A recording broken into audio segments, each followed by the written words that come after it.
तो हम चैप्टर 1 का वन शॉट कर चुके हैं। अब हम इस वीडियो में देखने वाले हैं इलेक्ट्रिसिटी के वो सारे फार्मूला जो कि हमारे एनसीईआरटी में हैं, और हमारे सिलेबस अकॉर्डिंग सारे फार्मूला इस वीडियो में आपको मिलेंगे। तो हमारा इलेक्ट्रिसिटी का सबसे पहला फार्मूला क्या है? I is equal to Q upon t, which means current is equal to charge upon time. Next है हमारा V is equal to W upon Q. V represent our potential difference and W is for work and Q represent charge. और इसकी ऐसा unit क्या होती है? Volt. और हाँ, करंट की ऐसा यूनिट क्या है हमारी? एम्पियर। ठीक है, ध्यान रखना।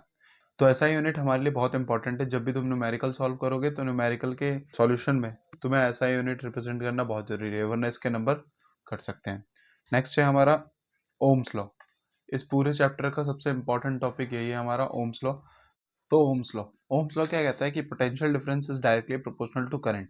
और इस डायरेक्टली प्रोपोर्शनल के साइन को हटाने के लिए हम क्या लगाते हैं यहाँ पे? इक्वल टू में आई आर, एक कांस्टेंट यूज करते हैं जिसको हम क्या कहते हैं? रेजिस्टेंस। और इसकी ऐसा यूनिट क्या है हमारी?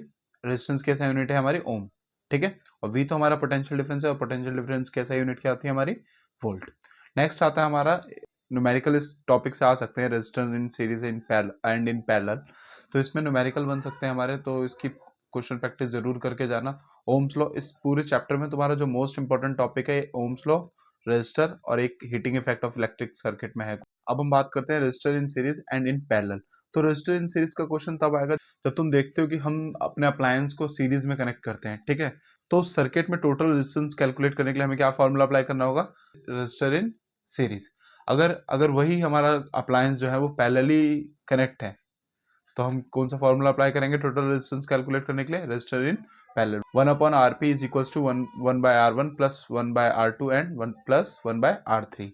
तो इस फॉर्मूले से हम टोटल रेजिस्टेंस इन पैरेलल निकाल सकते हैं। नेक्स्ट आता है हमारा heating effect of electric current. Heating effect of electric current के कुछ इंपॉर्टेंट फॉर्मूलाज हैं, जैसे कि power is equal to V I. P represent power and V represent our potential difference, and I for current. ठीक है, next अगर हम यहाँ पे आई को रिप्लेस कर दे अपने पुराने फॉर्मूले से, I is equal to Q upon T, तो हमारा पावर का एक नया फॉर्मूला बन जाएगा which is P is equal to V multiply by charge upon time. ठीक है, तो ऐसे तुम सब्सटीट्यूट करके वैल्यू नए फॉर्मूला कंस्ट्रक्ट कर सकते हो। नेक्स्ट है हमारा हीटिंग इफेक्ट का। हीटिंग इफेक्ट का फॉर्मूला क्या है? H is equal to V I t. ये याद कर लेना, ये 2-3 फॉर्मूले जो हैं वो तुम्हारे मोस्ट इंपॉर्टेंट है। इस फॉर्मूले से तुम 3 नए फॉर्मूले कंस्ट्रक्ट कर सकते हो, और हमारा हीटिंग इफेक्ट के ये 2 फॉर्मूले।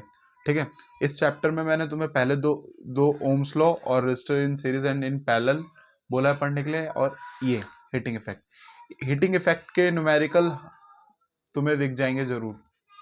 हीटिंग इफेक्ट के न्यूमेरिकल मैक्सिमम टाइम आते हैं। ठीक है, तो ये पढ़ के जरूर जाना।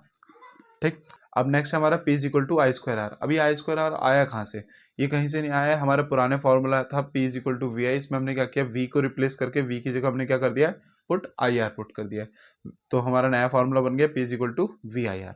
अब ये भी कोई नया फॉर्मूला नहीं है, हमने इसमें भी कुछ नहीं किया, बस आई की वैल्यू सब्सटीट्यूट करी और हमने पावर का एक नया फॉर्मूला बनाया।